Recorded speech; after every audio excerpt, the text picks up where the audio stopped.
Gravação iniciada, presidente.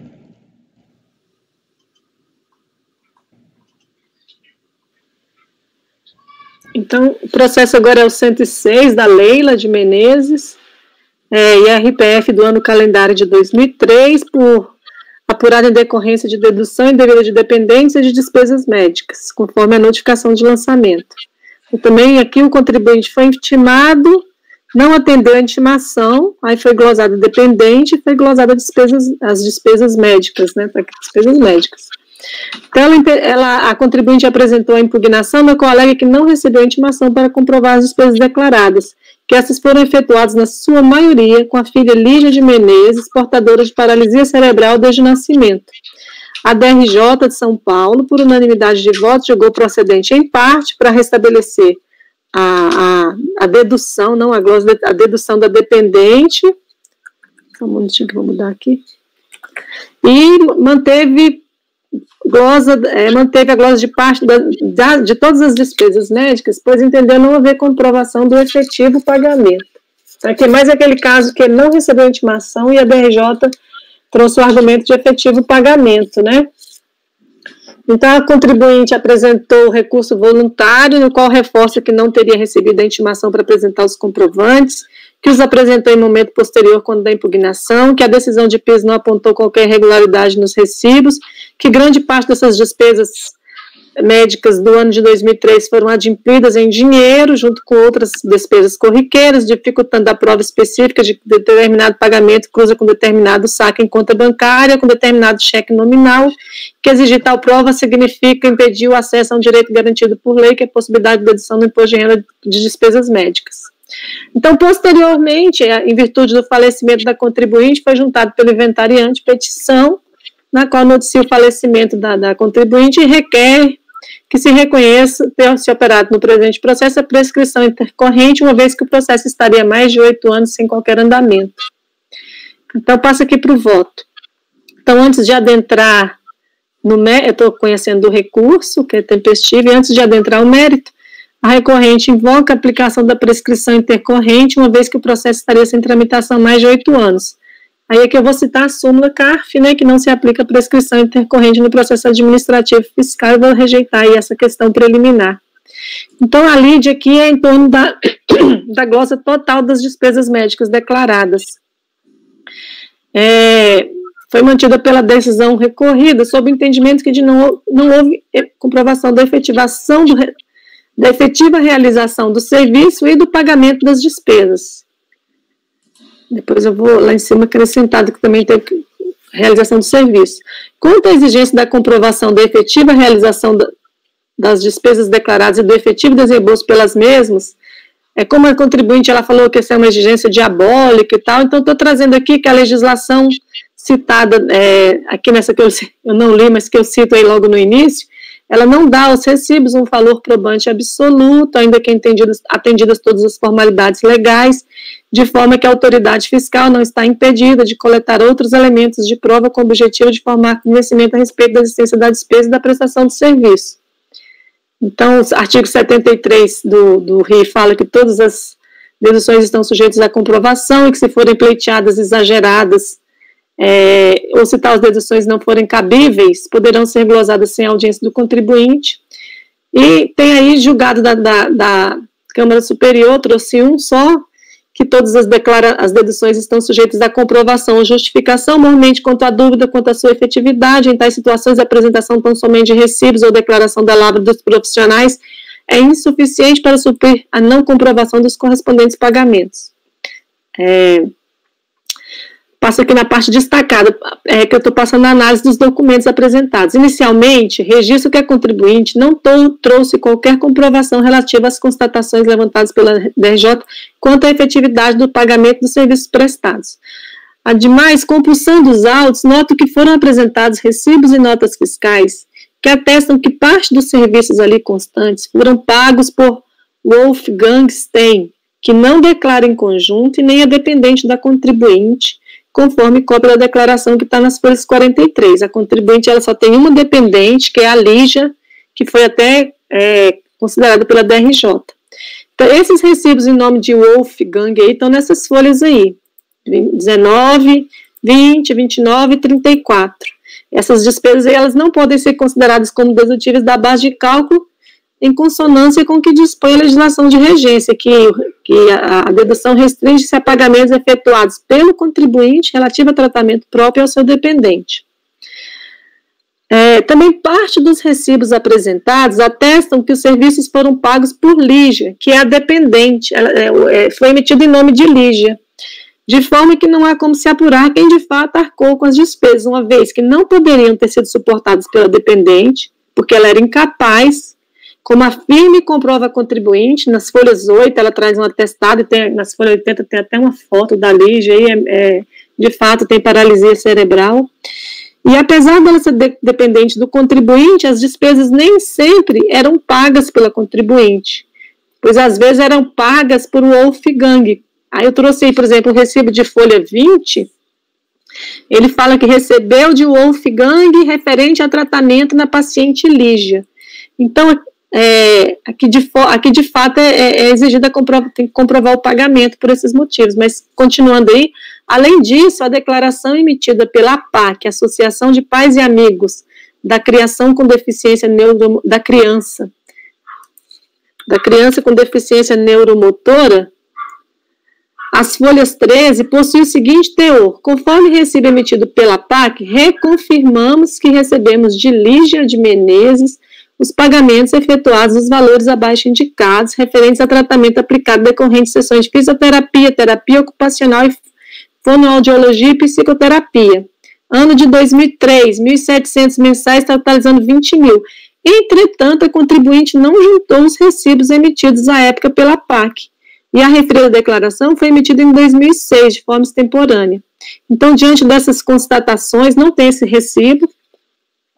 De fato, as despesas somente poderiam ser restabelecidas caso houvesse a comprovação incontestável de que arcou com as mesmas, o que poderia ser feito com a apresentação de documentos que comprovassem a transferência do numerário, mas não foi. Agora, tem os seguintes recibos listados, estão no nome da contribuinte, mas eles não foram considerados suficientes pela DRJ para comprovação, porque não comprovaram a efetiva realização do serviço nem efetivo desembolso. Aqui é mais ou menos a mesma coisa do passado, que eu não tenho problema com relação a esses aqui em restabelecer se a turma também entender do mesmo sentido. Aqui no caso eu não estou conhecendo porque, não, mesmo intimada do acórdão, não estou conhecendo, não estou acatando, ela não trouxe qualquer comprovação exigida, de forma que não poderia ser estabelecida. O recibo que está na folha 14, que é de R$400, nesse recibo aí é o segundo, fala só simplesmente referente à fisioterapia, mas se a gente for acatar, o serviço é fisioterapia. O outro é que está na folha 25, de R$300, que fala, inclusive esse recibo aqui, ele está rasurado, ele fala consulta médica e risca um monte de coisa, né? Tem o recibo também de folha 28, de 270, esses são os que estão no nome da contribuinte. Esse de 270, que fala honorários médicos, e também o próximo, na mesma folha, de 350, que fala serviços profissionais. Esses aí também não estou acatando pelos argumentos da DRJ. Então, por fim, entendo que a despesa comprovada pelo recibo e pela nota fiscal de folhas 31 e 32 de 229 deve ser restabelecida, porque há indicação clara na nota fiscal de qual foi o serviço prestado e o recibo da conta de sua quitação. Então, meu voto é por dar provimento parcial ao recurso para restabelecer despesas médicas, até, Rony, vou passar tudo para despesas médicas para ficar coerente, no valor de R$ 229,44. Esse é o voto, deixa aí para quem quiser se manifestar. Está em aberto, colegas. A Sônia quer falar? Os recibos aqui estão bem ruinzinhos, né? Pois é. Esse primeiro de folhas 14, recibo que você compra em padaria, né? Esse recibo de folhas 25, ele tá arriscado, mas é depois do que está escrito serviço médico. Mas apesar de tudo isso, eles estarem ruins, os outros os outros serviços profissionais das folhas 28. Mas eu, mesmo assim, tenderia a aceitar esses recibos. Pela situação fática, que é a mesma situação do processo passado. Os seus demais colegas.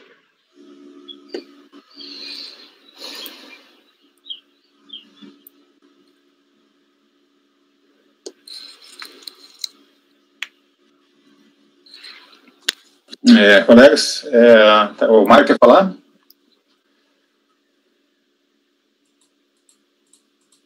Só uma parte do voto aqui, que eu estou até pesquisando aqui ainda, essa questão do pagamento efetuado pelo Wolfgang Stein, né, que na verdade é o marido, né, dela, é o ex-marido, pelo menos, né? Tem uma certidão na página 30 que fala que é o pai da dependente.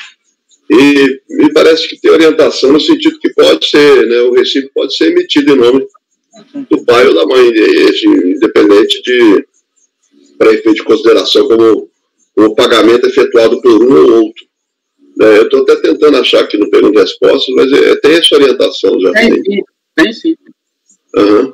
Então, esse fundamento aí, tais não podem ser considerados como dedutíveis, porque você está considerando que não foi emitido em nome da... Então, assim, eu não sei se consta nesses recibos, o serviço é prestado para a dependente, mas o fato de ter sido pago pelo pai, e aí na folha 30 tem esse estudante de nascimento, por si só, eu acho que não seria motivo para afastar. Um deles, o de folha 20, consta que foi para a Lígia, né, que é a dependente da contribuinte. Os outros, não. Eu teria que analisar, né, assim. Está na folha 19, 20... O de 20 fala que é realizado na paciente Lígia. O de 19, da folha 19, não. Da 29, também não fala nada. Não fala. O OUFS tem referente à Lígia. Então, só o da 19 que não fala. Então, mas mesmo assim, no núcleo familiar, se eles estiverem casados, né? Eu não sei se eles estão separados. Porque ele pode também ter se valido desses mesmos... dessas mesmas despesas, né? Precisa ver. Eu acho que aí era melhor não receber, a não ser que ela tenha provado que eles moravam juntos, né? Que eles... Não tem algo indicativo não, Sara? Oi? A DA não tem um indicativo não, lá no CPF dos cônjuges, essas coisas, a vinculação?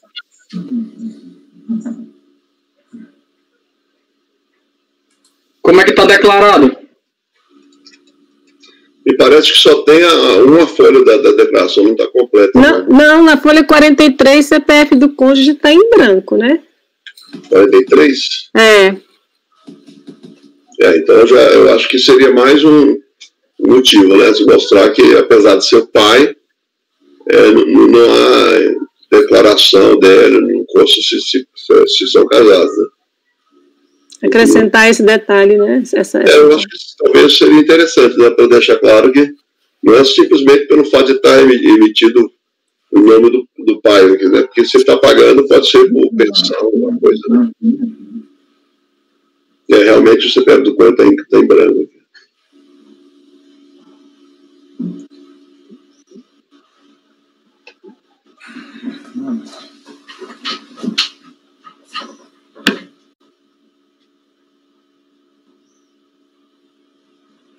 Vamos para votar, então?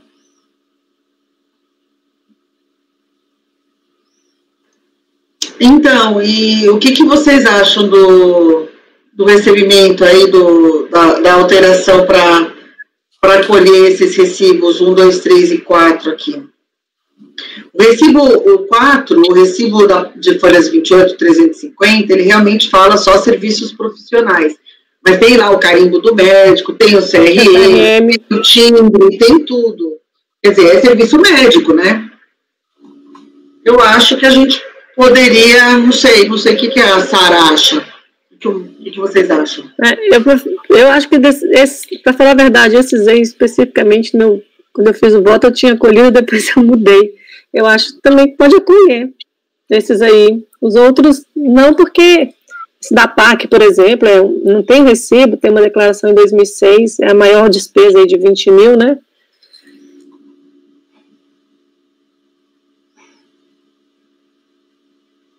Mário, o que você acha?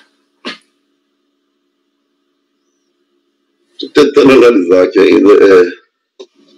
Realmente eu fiquei pesquisando aquela parte ali do pai, né? A questão do pai.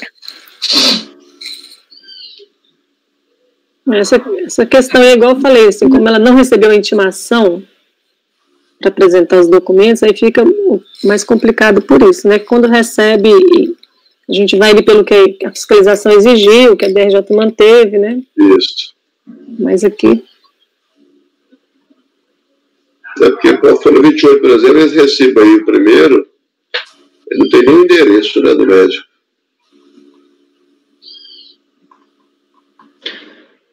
Mas isso a COSIT relativiza, né? A gente já tem relativizado também.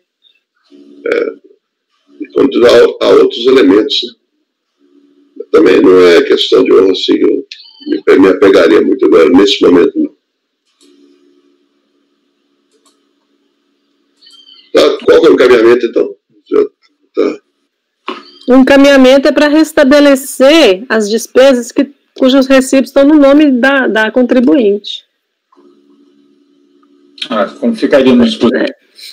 Então, ficaria dar provimento parcial, eu vou fazer o quadro com a despesa de 400, 300, 270, 350 e 229,44. Tá, deixa eu sim. Fica o encaminhamento ser esse? Então, é esse. Mário? Está em votação? Está em votação. Acompanhe a relatora, presidente.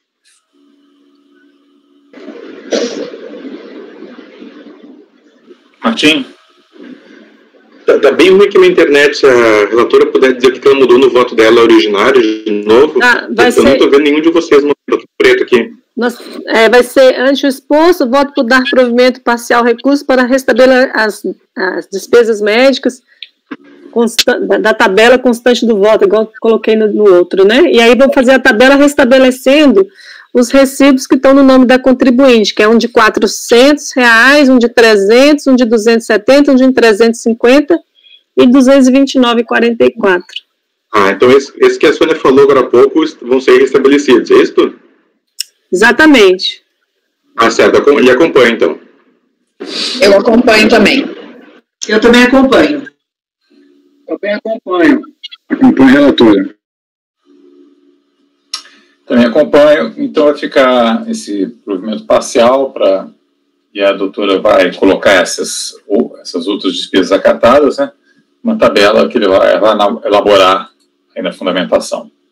Item 107, por favor. O item 107 é o João Fernando da Palma Rosa.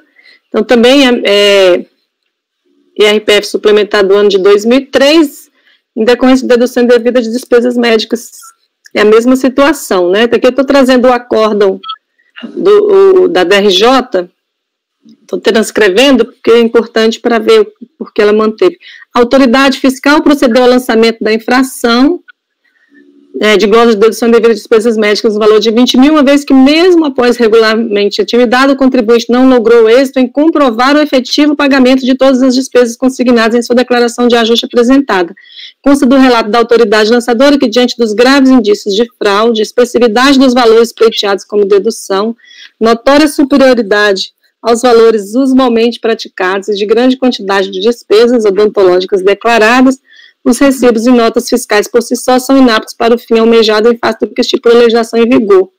Da análise dos documentos apresentados pelo interessado, verificou-se as seguintes irregularidades. Recibos relativos à doutora Juliana, 4 assinaturas diferentes, doutora Sâmia, 2 diferentes, 2 recibos de Juliana, 2 recibos de Sâmia e o único recibo de Weber possui a mesma assinatura. Da impugnação, ele alegou em síntese que apresenta uma radiografia bucal realizada por profissional especializado, elemento de prova indiscutível de que sofreu intervenções significativas. Apresenta a declaração emitida pelo Dr. Fernando José, ex-representante da Clínica Senco, comprovando a realização do tratamento odontológico, incluindo reabilitação protética, com serviços prestados por Dr. Weber, Juliane, Sami e Vanessa. A declaração atesta que os serviços prestados são compatíveis com os preços praticados. Os profissionais asseguram que recolheram o IR, imposto de renda por tais recebimentos, eliminando a hipótese de sonegação. Os valores declarados incluem pessoas que são dependentes do impugnante. A dinâmica financeira atual eliminou os de cheques e nem por isso os valores do serviço deixam de ser reais. O CTN contempla o princípio da dúvida, hipótese em que prevê o tratamento favorável ao interessado. Então, a DRJ julgou a impugnação imprecedente, pois, em síntese, entendeu que não houve a comprovação do efetivo pagamento. Em síntese, é isso, comprovação do efetivo pagamento. Então, ele apresentou o recurso voluntário, que alega que teria direito à dedução das despesas no limite da declaração em modelo simplificado sem qualquer comprovação, motivo pelo qual não poderia ter sido glosada a totalidade das despesas, que comprovou pela documentação apresentada que houve efetiva realização dos serviços e que junta da declaração dos profissionais que atestam a realização do serviço e seu pagamento. Passo para o voto. Então, glosa de despesas médicas de 20.069. Inicialmente, cabe esclarecer em que, em relação ao desconto padrão de 20% sobre a base de cálculo do imposto, observado o limite previsto para o ano da declaração, este somente é aplicável para os contribuintes que optarem pela forma de tributação simplificada, na qual todas as despesas legais dedutíveis são substituídas por tal desconto, sem necessidade de qualquer comprovação. Este não é o caso do contribuinte, que preferiu utilizar-se do modelo completo, no qual poderia beneficiar de todas as deduções legais permitidas, mas que estaria sujeito à sua comprovação.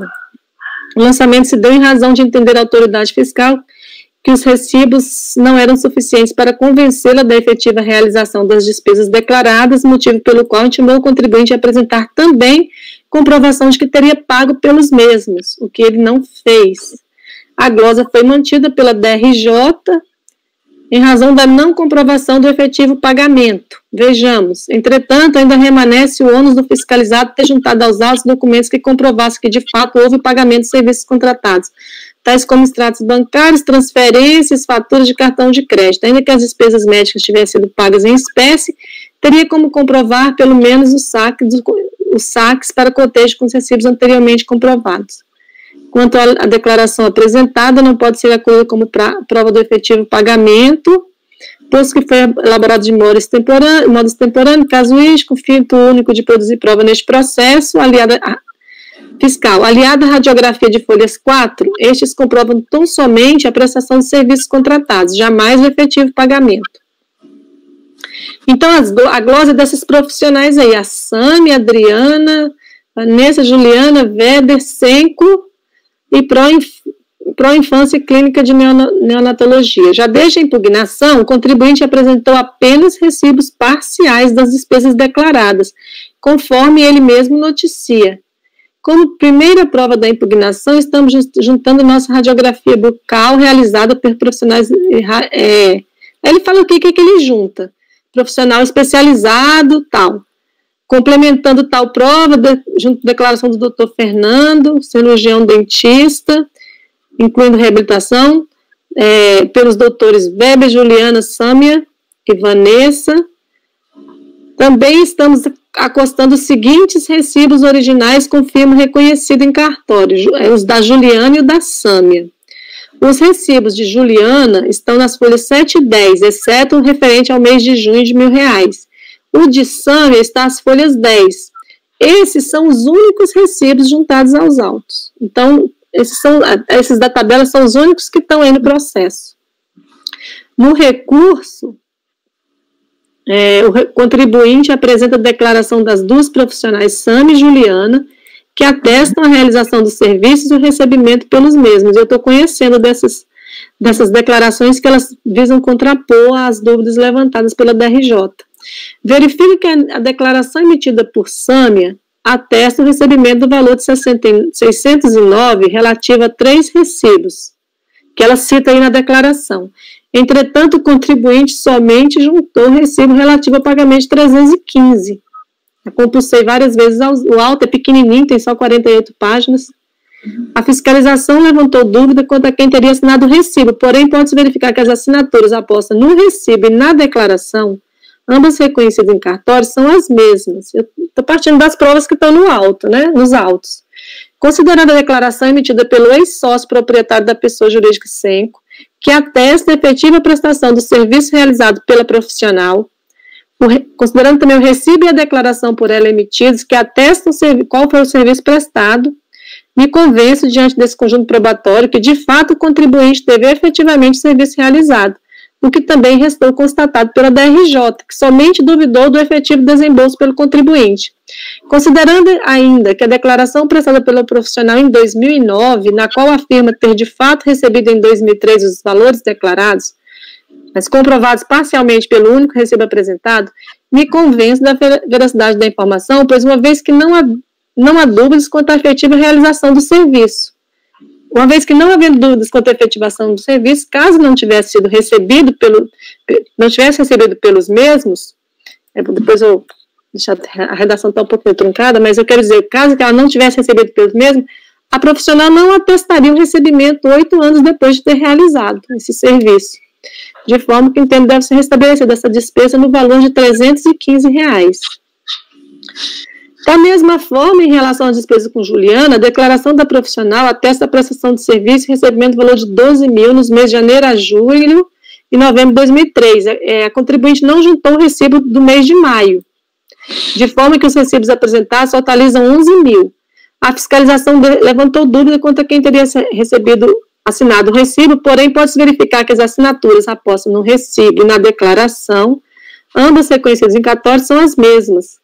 Considerando a declaração emitida a mesma coisa, pelo ex-sócio da empresa Senco, que atesta a efetiva prestação do serviço pela profissional, considerando os recibos declarados por ela, a declaração por ela, os recibos e a declaração por ela emitidos, que atestam o serviço prestado, me convenço que, de fato, o contribuinte teve efetivamente o serviço realizado, que também foi constatado pela DRJ, que só duvidou do desembolso.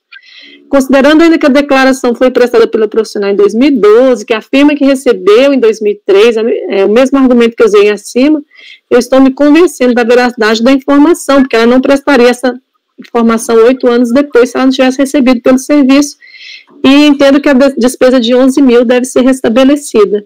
Então, estou dando provimento parcial ao recurso para restabelecer despesas, vou colocar médicas aqui, no valor de 11.315. É o meu voto. Ok, mas assim, a comprovação de pagamento não teve, né? Assim, você está entendendo que... eu estou entendendo que a comprovação do pagamento trouxe uma nova declaração da profissional, né? Que está atestando que recebeu. E assim, não teve dúvidas que o serviço foi prestado. Então, eu estou chegando, a minha linha de argumentação aqui está dizendo o seguinte: não há dúvidas que o serviço foi prestado. A profissional não iria dar uma declaração que realmente recebeu, em cheque, ela fala lá como recebeu, né? 8 anos depois, se ela tivesse levado o cano, né? Já que o serviço foi prestado. É uma suposição, né? Quer dizer, bom, é um raciocínio. Passar para o Mário e para a Sônia nessa hora, e Mário pediu primeiro.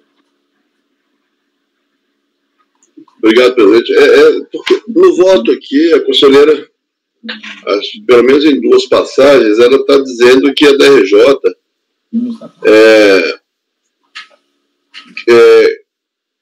considerou como prestado o serviço.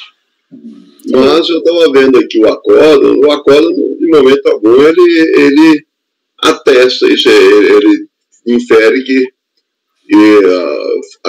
teria sido prestado o serviço e apenas não foi comprovado o pagamento. Então, eu não vi isso no acordo, eu queria chamar a atenção para isso.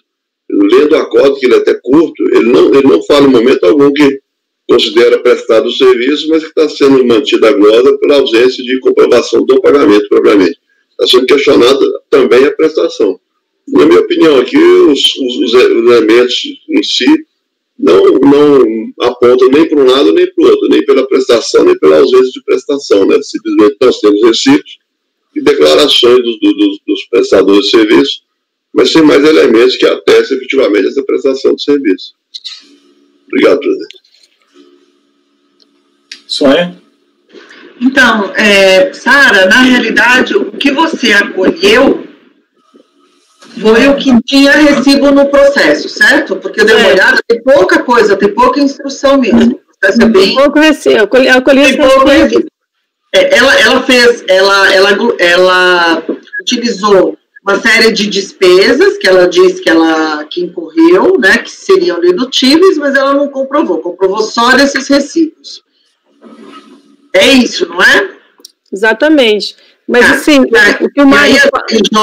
que é a mesma turma que a gente viu os outros processos, que é a turma do Jefferson, os relatores são diferentes, mas é a mesma turma lá em São Paulo, eles são mais rigorosos e além de considerar o recibo, eles pedem um efetivo pagamento e dizem que não concordam porque não foi demonstrado o efetivo pagamento, certo? Certo.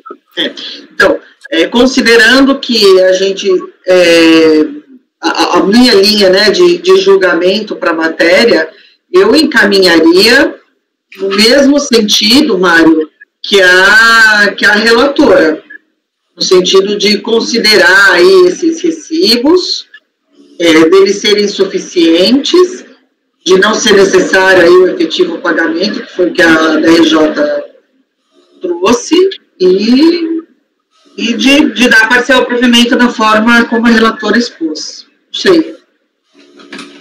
Eu só entendi uma coisa, então, quer dizer, foi pedido na fiscalização, foi pedido prova do pagamento.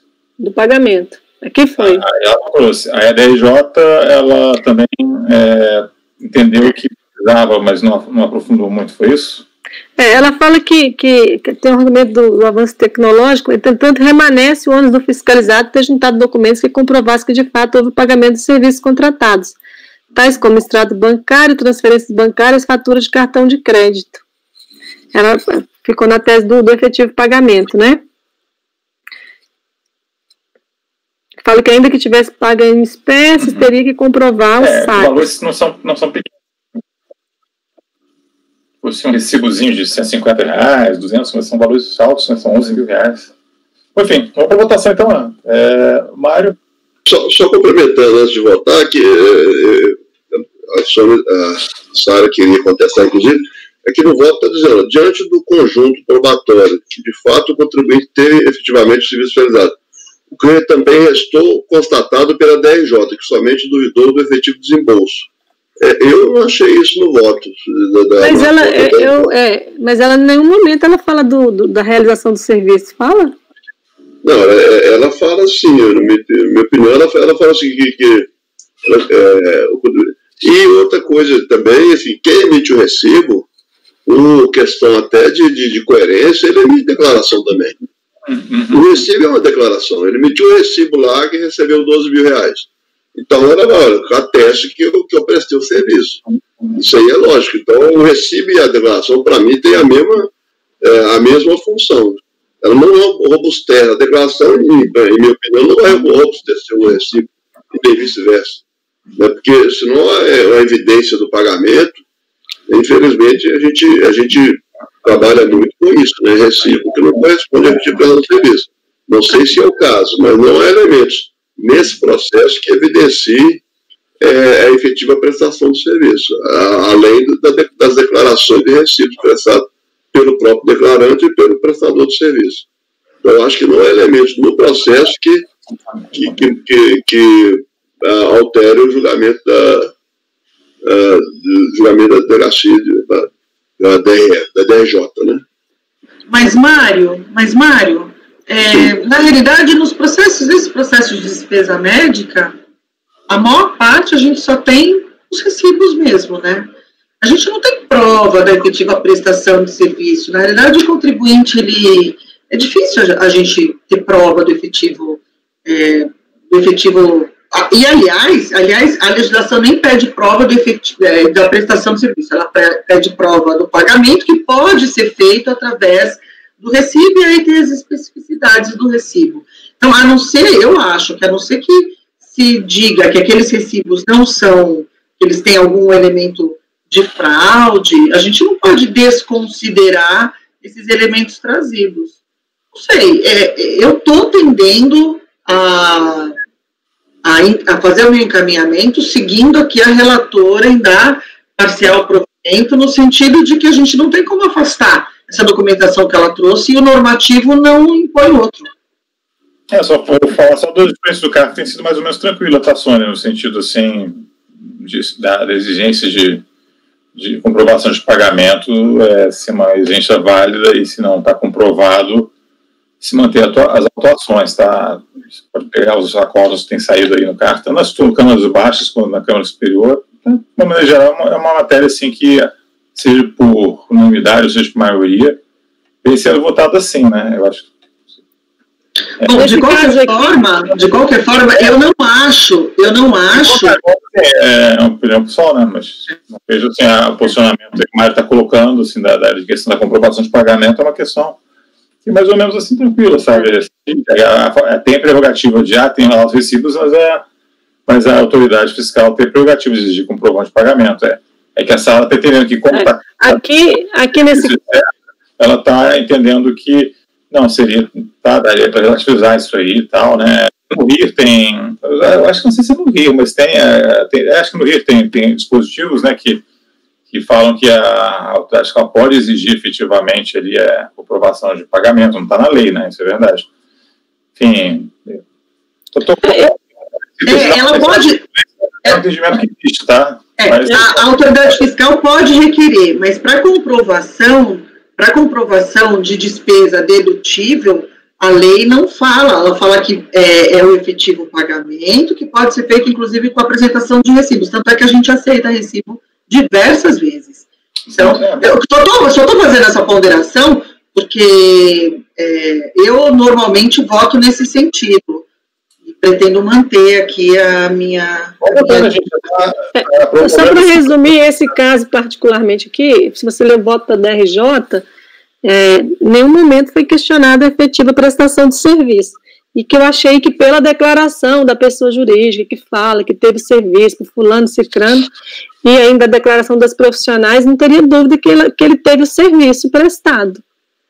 E aí a prova do pagamento, eu considerei a declaração nesse caso, porque como teve o serviço prestado, ela declara que recebeu, então não duvidei, porque ela não declararia isso se não tivesse recebido, né? Foi a minha... Tudo bem. Não é bem assim, né? Não é isso que diz a lei. A lei fala que declaração é a declaração. Eu declaro...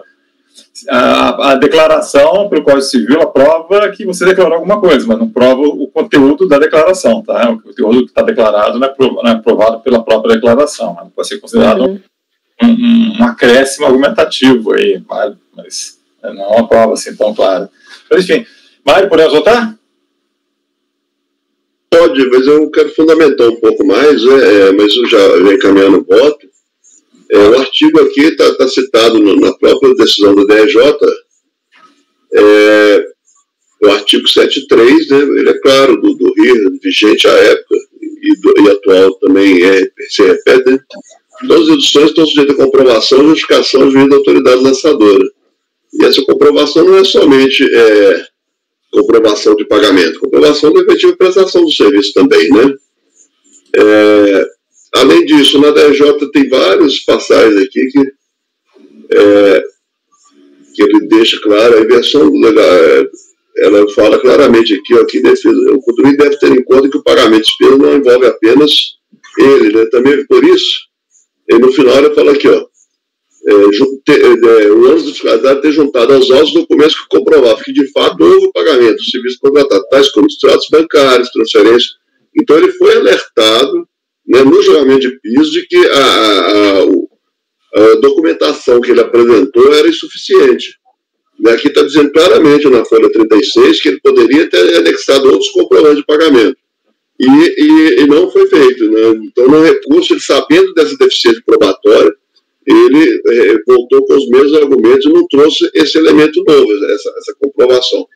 Então, eu acho que não está nos autos suficientemente comprovado o desembolso, e nem propriamente a prestação de serviço, que não está atestado pela DRJ. Então, eu voto abrindo divergência pelo não provimento do recurso.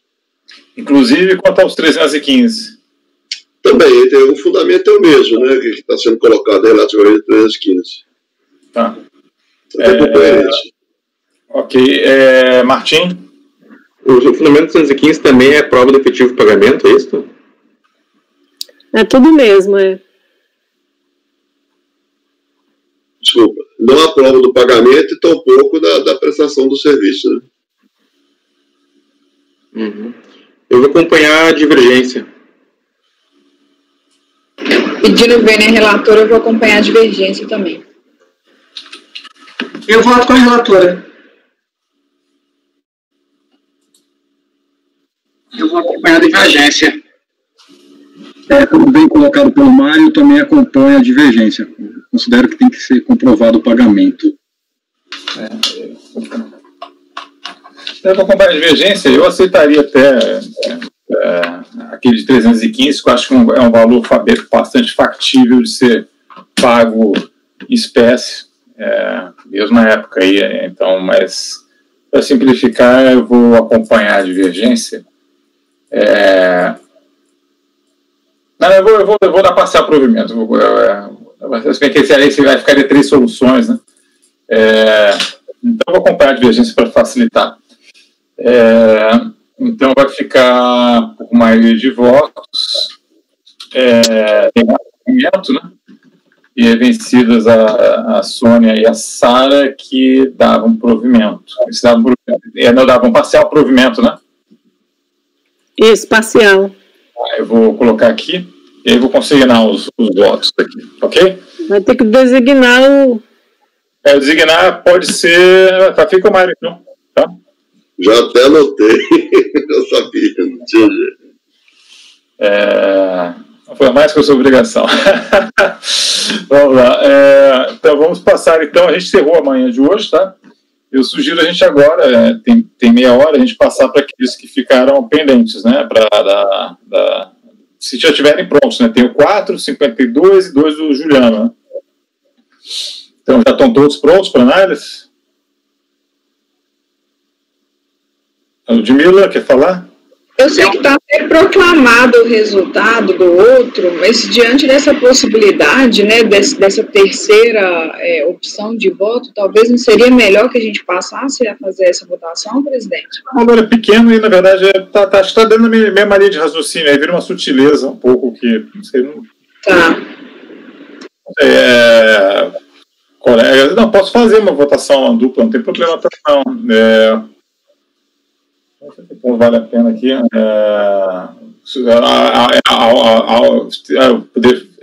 O plano já foi proclamado também, né, Ludmila? Aí a gente já proclamou.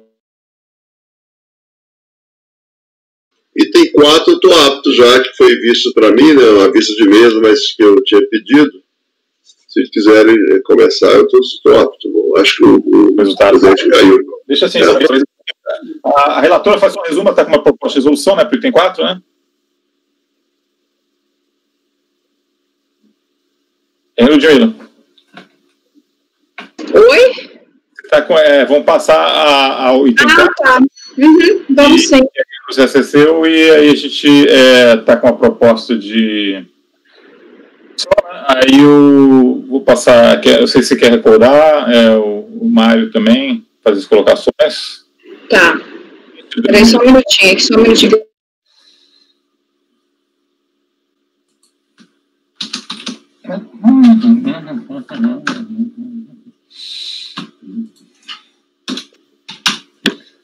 quiser começar pelo outro item também, eu tenho aqui o 52, que é o do presidente, talvez seja mais simples.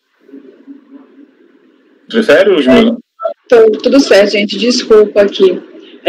O que eu fiz, pelos motivos que, retomando aqui, basicamente, foi falado ter sido requisitado do recorrente a apresentação de alguns documentos no termo de intimação fiscal, cuja nulidade dessa intimação ela é arguída, porque foi lançado o endereço X na DITR de 2007, e ele alega ter feito modificações e ter informado nas DITRs dos anos subsequentes essa modificação tendo sido expedido o termo de intimação fiscal para o endereço não atualizado, ou seja, aquele que estava na DITR. Além disso, a DRJ, apesar de consignar que ele não teria apresentado os documentos aptos a comprovar áreas de pastagem, áreas de extração, áreas utilizada com produto vegetal, reflorestamento, não consta aqui nos autos o termo de intimação fiscal indicando quais teriam sido os documentos solicitados, tampouco na notificação de lançamento, que, a meu ver, apenas se resume a falar não ter logrado êxito em comprovar as áreas declaradas.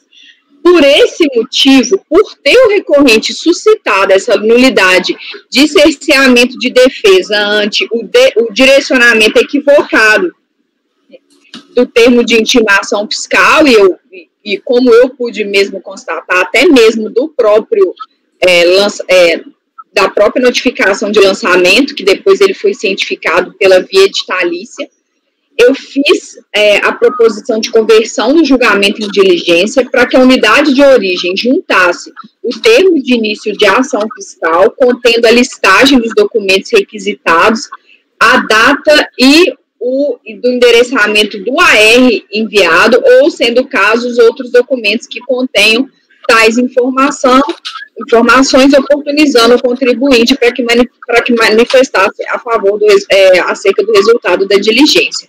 Esse foi o meu encaminhamento de voto com pedido de vista de mesa do conselheiro Mário. Ok, Mário, com a palavra. Obrigado, Ludmila. Obrigado, presidente. Eu acho que a gente estaria deslocando a discussão, né? Porque, na verdade, tem dois fatos que são incontestáveis. O primeiro deles é que ele foi colocado a questão do endereçamento errado do termo de início de transação, e esse contribuinte foi citado por edital. Então, se ele foi citado por edital, o que foi pedido a ele não seria tão relevante nesse aspecto, porque a discussão que foi levantada, então, seria a citação por edital, e não propriamente o fato do que foi pedido a ele. Porque o que está sendo questionado se seria válida a citação por edital, nesse caso, e não necessariamente o que foi pedido nesse termo de início de transação, que tem dois fatos que eu coloquei. Um primeiro, que ele foi citado por edital, e o segundo, foi dito que ele não apresentou documento algum. Se ele não apresentou documento algum, não quer dizer que os documentos que ele apresentou são insuficientes. Na verdade, ele não apresentou documentos. Então, saber o que foi pedido a ele não vai resolver, é inócuo, porque o fato não foi por falta de documentos não suficientes, é por falta de apresentação de documentos decorrente de uma intimação por edital. E aí, no encaminhamento aqui, eu queria chamar a atenção para uma coisa importante, que fala assim: a análise de tais documentos é imprescindível para referir se houve, em algum momento, da fiscalização, nulidade por cerceamento do direito de defesa do contribuinte. Então, aqui nós vamos analisar cerceamento de defesa durante o procedimento fiscal, né? Isso aí que possui, que nós é tratado aqui como natureza inquisitória. Então, essa informação que foi pedido no termo de licitação pode chegar a esse cerceamento de defesa, essa nulidade, nós vamos analisar isso. Então, eu acho que esse encaminhamento ele vai gerar essa dificuldade aí. Nós vamos fazer um procedimento que, para mim, seria inócuo. Vai chegar à conclusão que foi pedido, ou não, mas que ele não atendeu o pedido porque ele recebeu por edital. Então, o que se discute inicialmente seria se é válida essa intimação por edital, porque o AR foi enviado por um endereço que ele disse que não era o dele mais. Então, não é a questão do que foi pedido, se foi ou não pedido, seria a discussão. Está desviando o termo propriamente. Né? Porque aqui fala: após tentativa frustrada de intimação, foi o mesmo intimado por edital. O edital está aí na página 7, né? O que se discute, então, né, é a intimação. Qual o objetivo da diligência, né? Nesse caso, que eu estou colocando, eu acho que não teria essa função que seria o saneamento do processo, provavelmente. Ele foi intimado e não apresentou nada. Então é relevante o que foi solicitado. Eu estou chegando, a minha premissa é essa também. E lembrando que a impugnação foi tempestiva, né? Então ele sabia do que se tratava lá e ele não trouxe documentos. Então eu entenderia, deixa eu ver se eu não tenho mais alguma coisa aqui, não houve essa intimação até postal, né? Eu tenderia a ir contra, né? Caminhar contrário a essa diligência por falta de objetivo, não entender qual que seria o objetivo propriamente, e discordar do que foi colocado aqui, né, no voto, dizendo que seria para aferir se houve algum momento da investigação nulidade, precisamente de defesa. Olha, nós sabemos que a defesa, o momento processual da defesa é na impugnação, então não há essa aferição. Lá do momento anterior, eu acho que não seria o caso também não, tá? Então, seria para encaminhar para a votação, ou não para esse tipo de diligência, para esse propósito. Obrigado, presidente. Sônia? Posso só fazer considerações, que eu acho que fica... Depois a Sônia faz as dela, e se eu tiver que fazer algum esclarecimento, eu faço. Pode ser? Sim. Primeiro, na verdade, seriam, para mim, 2 objetivos. Ele está aqui alegando de forma bem clara e bem direta acerca de uma nulidade de uma intimação, que ele fala que, e ele traz documentos aqui que eu não consigo, ante a ausência da documentação do termo de início de ação fiscal, considerando a régua, né, a linha do tempo, ele fala que em 2007 ele fez a transmissão de uma declaração constando no endereço X. Diz que a partir de 2008 esse endereço foi retificado e não levado em consideração. Pode bem ser que este termo de início da ação fiscal tenha sido expedido antes dele ter feito a transmissão da declaração de 2008 com a retificação do endereço, o que, a partir daí, me faria, com elementos constantes dos autos, dizer que ele foi cientificado no endereço corretamente indicado por ele. Então, isso é um primeiro ponto que, a meu ver, há uma carência de documentação para que eu possa acatar ou não uma nulidade com o que tem hoje nos autos. Então, seria esse o primeiro motivo para a realização da diligência. O segundo motivo para a realização da diligência estaria no fato de a DRJ fazer uma afirmação que eu também não tenho suporte documental para dizer se está correta ou não. A DRJ afirma que ela indefere, ele traz documentos na impugnação, sim, e a DRJ diz que aqueles documentos não são aptos para elidir a pretensão fiscal, porque o que ele deveria ter apresentado era vacina, era nota fiscal, era não sei o quê. Só que essa informação só a DRJ me coloca. Eu não sei se esses documentos foram requisitados a ele. Então, daí seria o motivo pelo qual eu acho que eu não tenho elementos aqui aptos para fazer essa análise dele ter apresentado os documentos aptos ou não, porque eu não sei nem o que foi pedido para ele, diz a DRJ que foram esses documentos, mas eu, com o documento que está aí, eu não sei dizer. Então, essa seria a razão pela qual eu estou propondo essa diligência, seriam 2 objetivos. A Sônia, por favor. Eu queria só argumentar, no mesmo peço vênia, né, a Ludmila, no mesmo sentido que o Mário argumentou, e trazendo algumas colocações, né.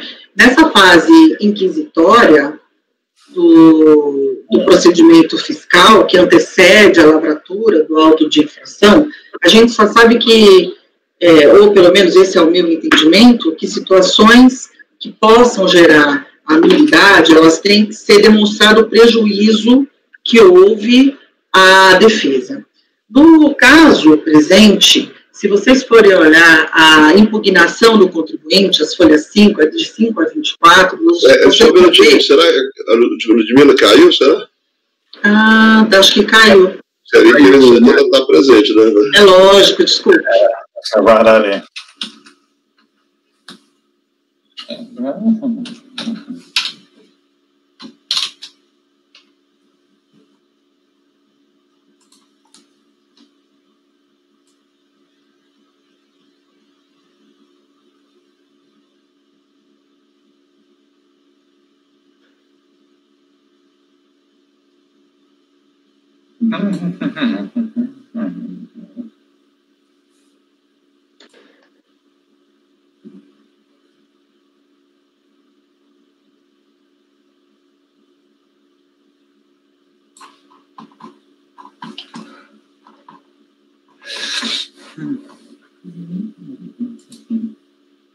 Ela acabou de avisar que está com dificuldade para voltar, tá?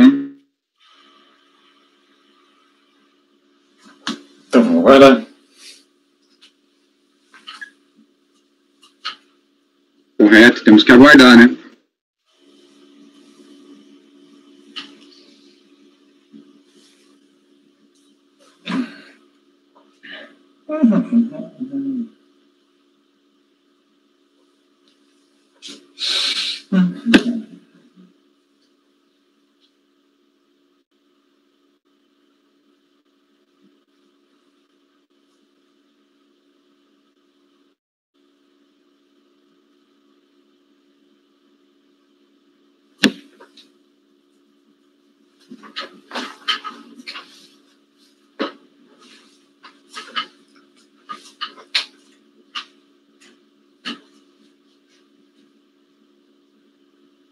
Ela está falando que só aparece ela na reunião, então ela deve ter caído mesmo, porque aconteceu comigo ontem também, quando eu fiquei, antes de ontem, quando eu fiquei sem internet.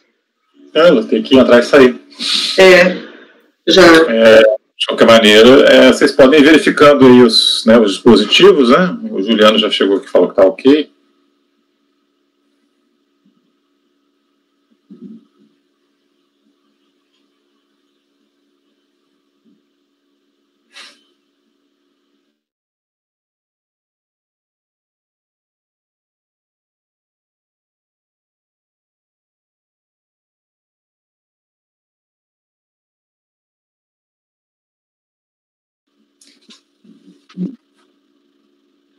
Está voltando.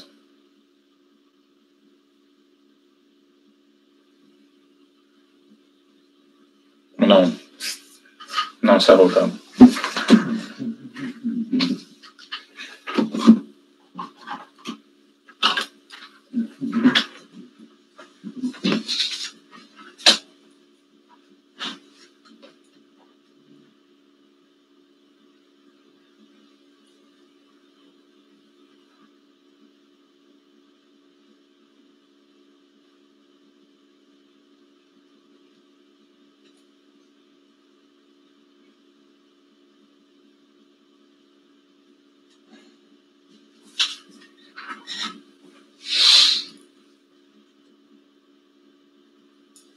Ela saiu, entrou e continua sozinha. Talvez ela tenha que fazer via celular, né? Eu acho que seria o caso, né? Será que ela não está errando o endereço da sala? Ela mandou aqui via celular e também não conseguiu. Não é o link não da sala que está errado? Para ela? Desculpa, Leonardo, qual a sua sugestão? Não é o link que ela está pensando errado? Acho que pode ser. Alguém está com o web e o WhatsApp aberto para mandar para ela o link correto aí? Estou mandando aqui, mas...